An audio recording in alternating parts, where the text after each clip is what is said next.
matey, welcome back to my channel, May Between the Pages. My name is Taylor, and today we're going to be discussing some 5-star predictions. Now, I have done this video before on my channel, but I didn't do a very good job of following up with it. I did eventually follow up on it, but it was like more than a year later, and I don't think I really did a good job of making those pieces of content kind of match each other. So this time I definitely plan to put more effort into this particular brand of content on my channel. So what I'm going to do is I limited myself to 15 5-star predictions. Of course I have more, but I had to limit myself to just 15 in order to keep this reasonable and in order to keep the challenge I want to give myself doable. I'm not necessarily going to make myself do a time limit, a year challenge for this. I would like to get all of these books read in 2022, but it's not like a hardcore goal of mine. My idea is to vlog when I read these books, and then when I finish all of them, put it all together for you guys in some long form content for you to see what I think about them and whether I really know my reading tastes or not. So without further ado, let's get into the 15 books I chose that I'm like 99.99% sure will be 5 stars. The first one on this list is one that I broke my buying rule for because it's just so beautiful and I saw so many good reviews, and that is Daughter of the Moon Goddess by Su Lin Tan. So this book is just one of the most beautiful things I've ever seen in my life. I can't handle myself. The inside also has like soft pink edges, like end pages, and the chapter headings also, like part 1 has beautiful art. Oh, it's just a stunning, beautiful edition with sprayed edges, of course. So obviously if I invested this much in this copy of this book and the shipping to get it to me, I believe this is going to be 5 stars. Based on people I've seen love it and that share reading taste with me, I think I'm just going to adore this book.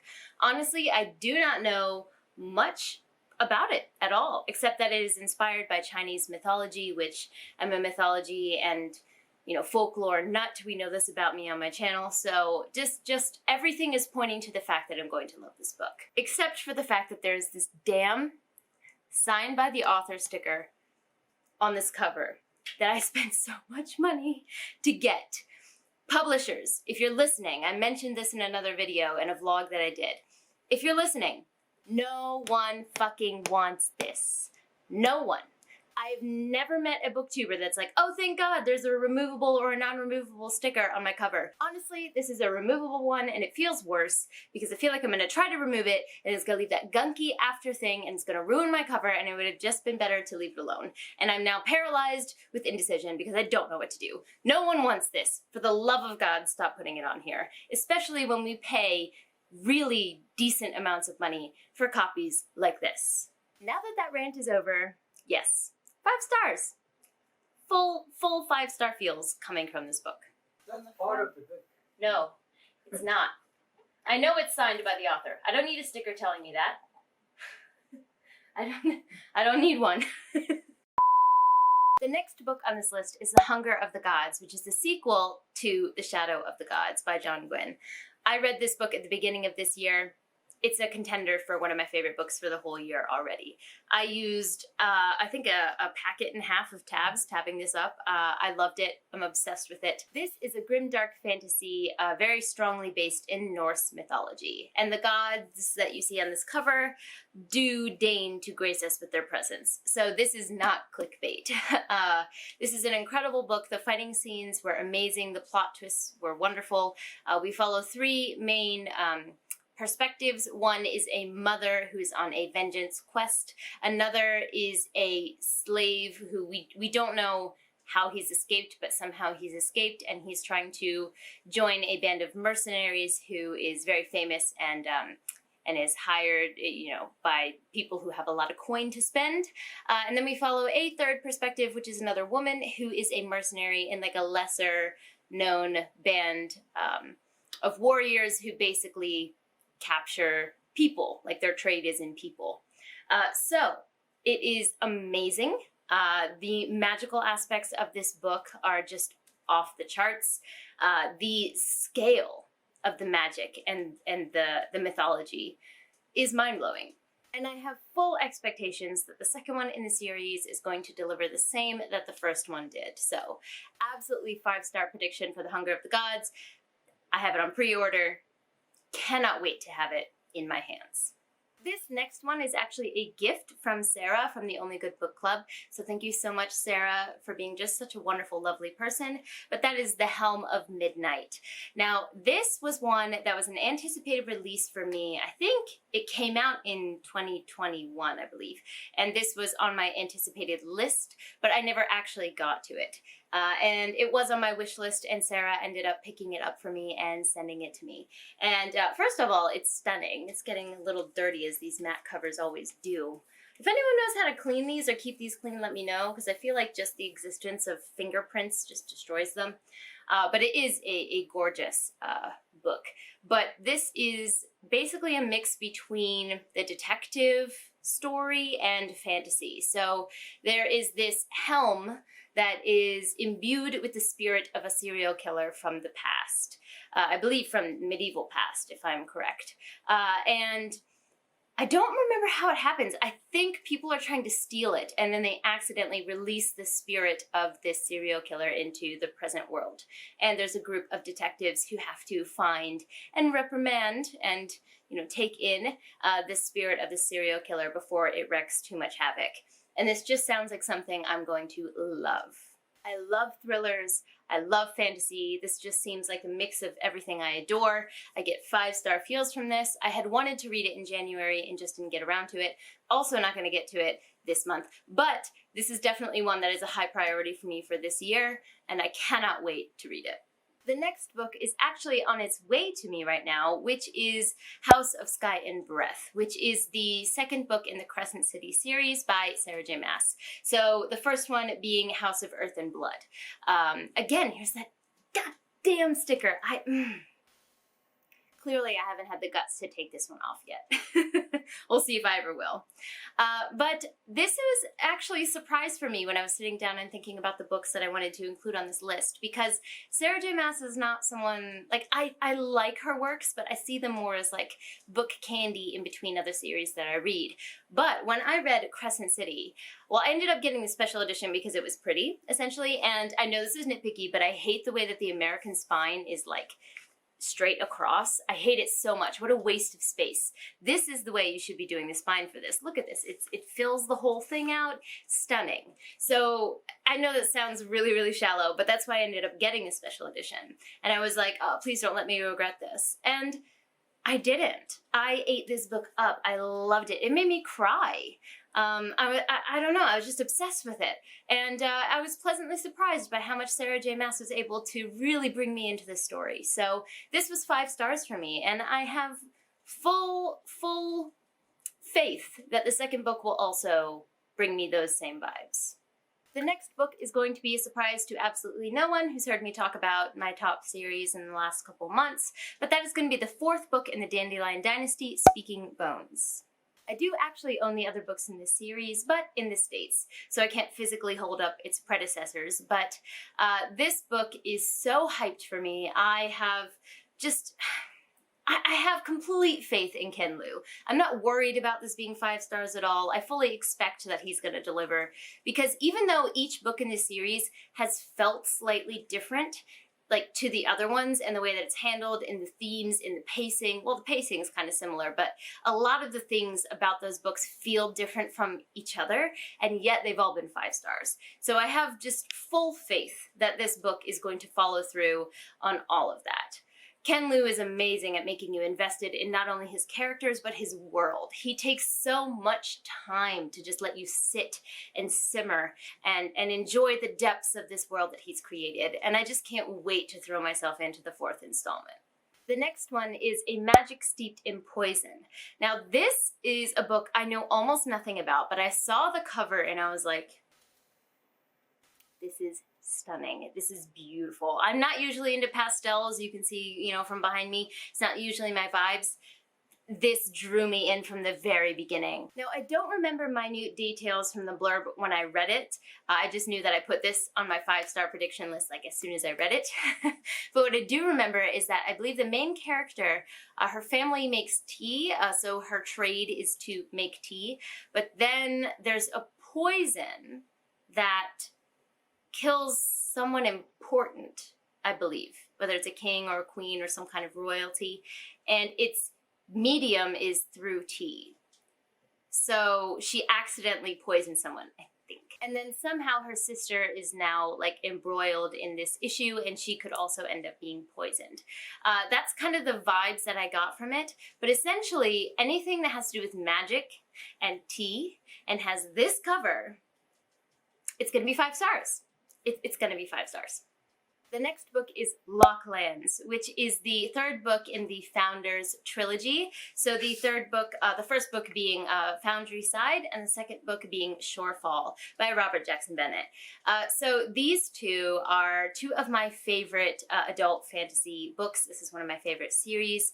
I love it so much. The dry humor, the found family, the sapphicness of these, and the magic system that feels like almost coding-esque, so scientific. It's just, it's fascinating. It's so good. And I don't think it gets enough love on BookTube, honestly. I've seen a couple people mention it here and there, but it's not enough for me. It's not enough. So if you haven't read the series, I highly recommend that you do. Basically, in the first book, we follow a thief, Santia, who has a special power where she touches something and can understand the recent experiences of that object. So if a guard has walked by, or you know, if someone has lit a torch on that wall, she can kind of, you know, she has a sense for what has recently occurred around the space of that object. So it makes her an amazing thief. Then she ends up going on a job and stealing something that is more important than she realizes it is, and puts her on the path to this big mess, essentially. And so that's the first book. The second book really delves even more into the magic system than the first one does. So the magic system in this world is a system that is based on writing. So if you learn this specific code or this way of writing, you can write on an object and have that object do something that doesn't match reality. So the example I always give on my channel is you can make a wheel, or you can convince a wheel that it's going downhill so that it will turn on its own without actually needing gravity. So there's this very like scientific aspect to this magic system. And this second book delves into that and how that allows you to change reality, even on a godlike level. And should you be doing that? Is that a force you really want to mess with? So I really enjoyed the second book. And I really think I'm going to love the third one just as much. I can't wait for this to come out. This next book is a novella set in a world that I love, but that is The Jade Setter of Janloon by Fonda. So if you can see behind me, we have Jade City. Oh, I just knocked over my sulfur. Jade City, Jade War, and Jade Legacy. This is the main trilogy. If you've been around my channel even a little bit, you know this is just an absolute favorite of mine. I adore it. Top fantasy series that I've ever read. And so The Jade Setter of Janloon is a novella set in this world. And I was so happy that I was able to get my hands on the sub-press copy of this. I was one of the first people to order it because I was like, not missing this shit. But unfortunately, as per usual, say it with me everyone, sent to the States. So, I don't have a physical copy of it with me now, but hopefully, since it's light and a novella, I can get it sent to me if I can't return to the States in a decent amount of time, because I would really like to read this year. But I have 5-star vibes. All of these books, Jade City, Jade War, and Jade Legacy, were 5 stars. Fonda has yet to let me down. Kind of like Ken Liu, I trust her. I expect it. And I really don't think she's gonna let me down. So, very excited to pick this one up. The next book is, and forgive me if I pronounce this incorrectly, but Kaikeyi. This is a book that first the cover caught my attention, and then when I read the blurb, I knew I had to pick this up. So let me just read this for you guys real quick. I was born on the full moon under an auspicious constellation, the holiest of positions. Much good it did me. And there's a lot in that particular little quote, that blurb that pulls me in. I love the idea of gods, especially meddling gods. And this sounded like it was going to have that aspect to it. And then if you read further into what this is about, it definitely seems like that's going to be the case. So basically there's this woman, or this young girl, who is in, I believe it seems like, a patriarchal society. And she sees all of these horrendous things happening to the women around her. But no matter how she prays to the gods, nothing seems to change. And then she finds a secret hidden in a book, and through this secret ends up, you know, transforming her life into one of power and one of influence.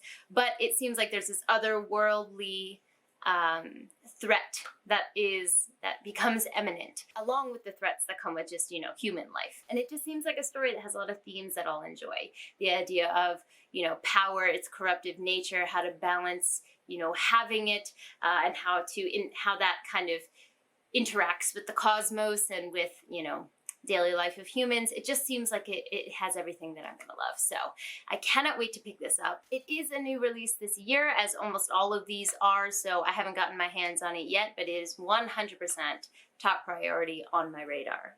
Number 10 is actually not a new release, so I'm eating my own words as soon as I say that.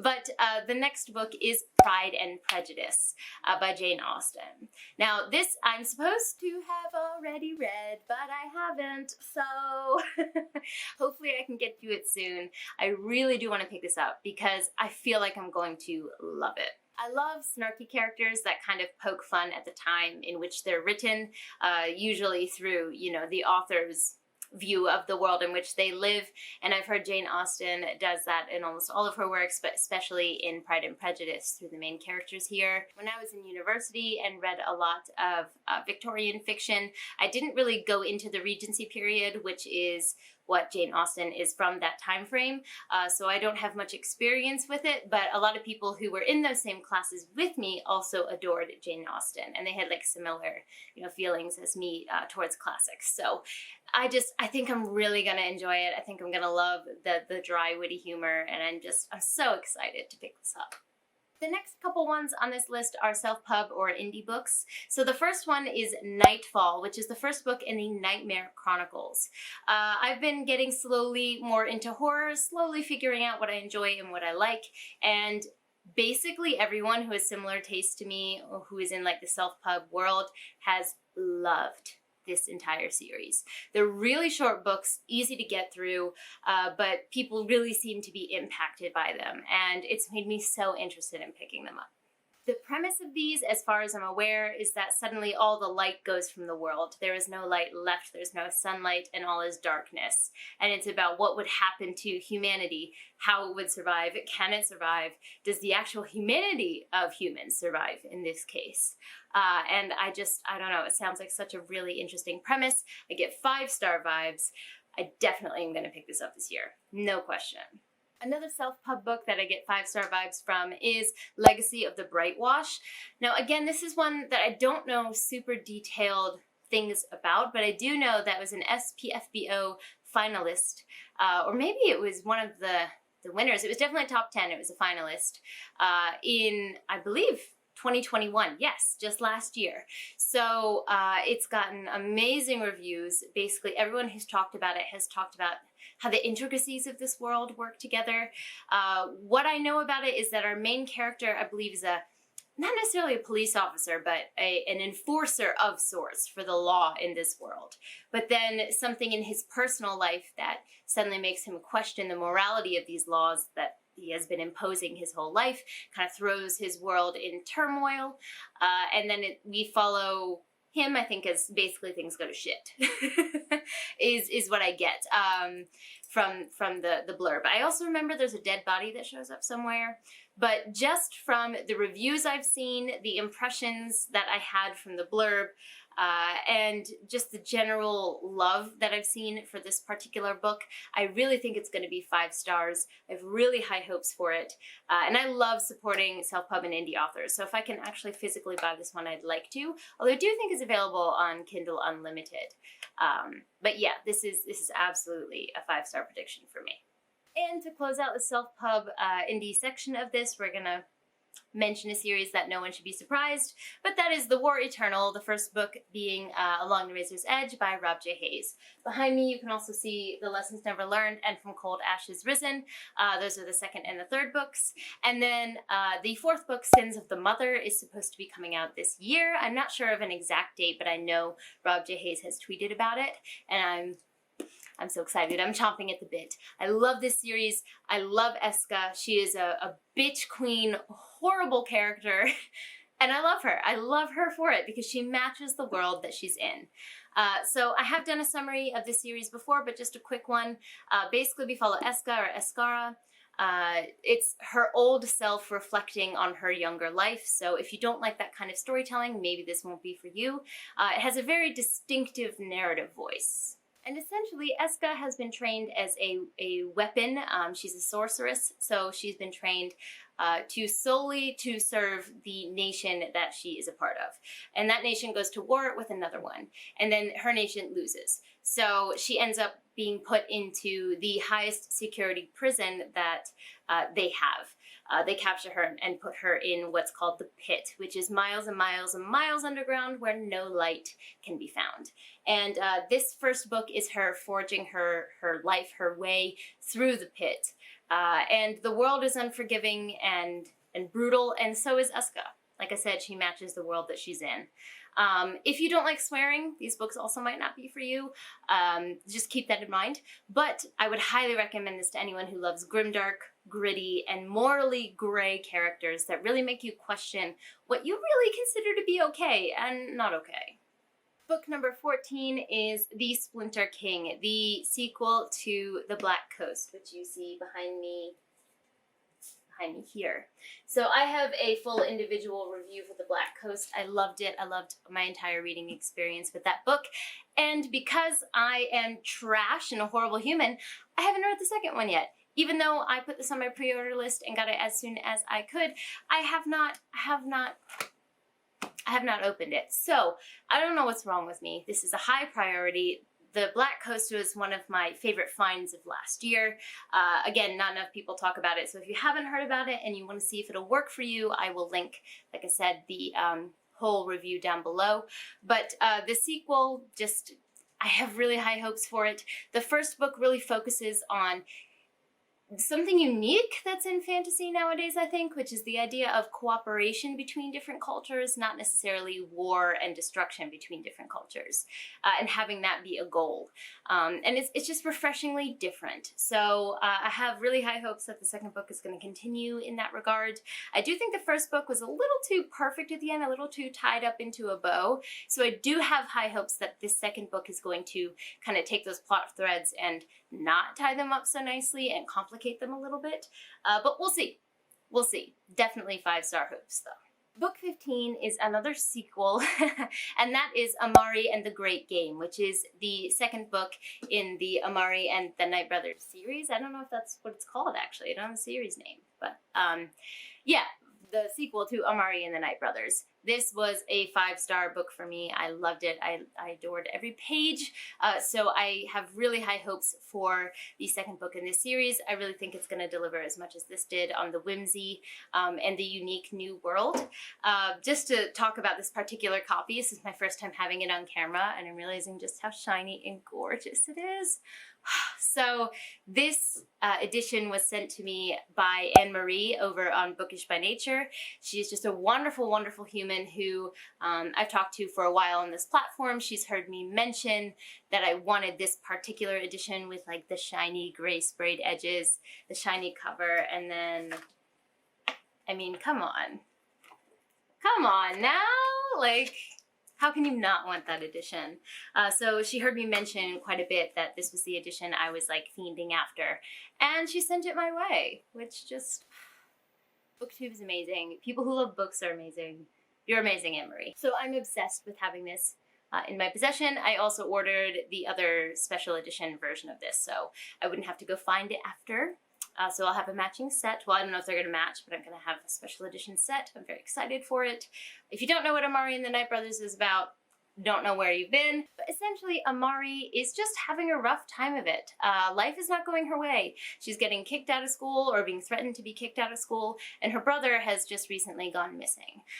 So the view of her brother going missing is that people must think he must be going down the wrong path in life, maybe drugs are involved, or he's died, but Amari knows that that is not the case, that's not who her brother is, and something else must have happened. Then she receives a mysterious message left for her by her brother, and discovers that he has been working undercover for this, like, you could view it as like a Men in Black kind of society that works between the magical world and the human world, and she gets sucked into the society in this world after her brother trying to look for him. It's amazing. Have full faith that the second book is also going to be 5 stars. And I'm going to cheat a little bit and just add a little honorable mention at the end, which is Children of Ruin, which is the sequel to Children of Time. I just started the audiobook and, like, I'm very intrigued. I'm loving the linguistic focus of Children of Ruin. So I think, I don't know, as a linguistics nerd, that was my major, one of my majors in university. I think I'm just going to really adore that part of this. Plus, I love octopuses, and this book talks a lot about octopuses, so I'm getting 5-star vibes from it. We'll see. I read this one physically, but I'm giving Children of Ruin a time or a chance. Give Children of Ruin a time. I read Children of Time physically, but I'm giving Children of Ruin a chance via audiobook. We'll see if it turns out. But yeah, definitely 5-star vibes from this one, because Children of Time made my best of the year of last year. Really high hopes. Fingers crossed. That concludes my list of 5-star predictions for 2022. Not all of these are releases in 2022, but they're ones that I would like to get to this year. Of course, I have other ones on my radar. Of course, other books are giving me 5-star vibes. But when I actually sat down and thought about what were the top, like, 15, 16 books that came to mind when I thought 5-star prediction, these were the ones that popped into my head. Let me know in the comments down below if you share some of these 5-star predictions. If you are lucky enough to have gotten an arc of some of these, don't spoil me, of course, but let me know if you think I'm on the right track. I would love to chat down below. Don't forget to like, subscribe, and click that bell. I'd love to have you as part of this community, and I appreciate it. But for now, I'm gonna head out. Jane!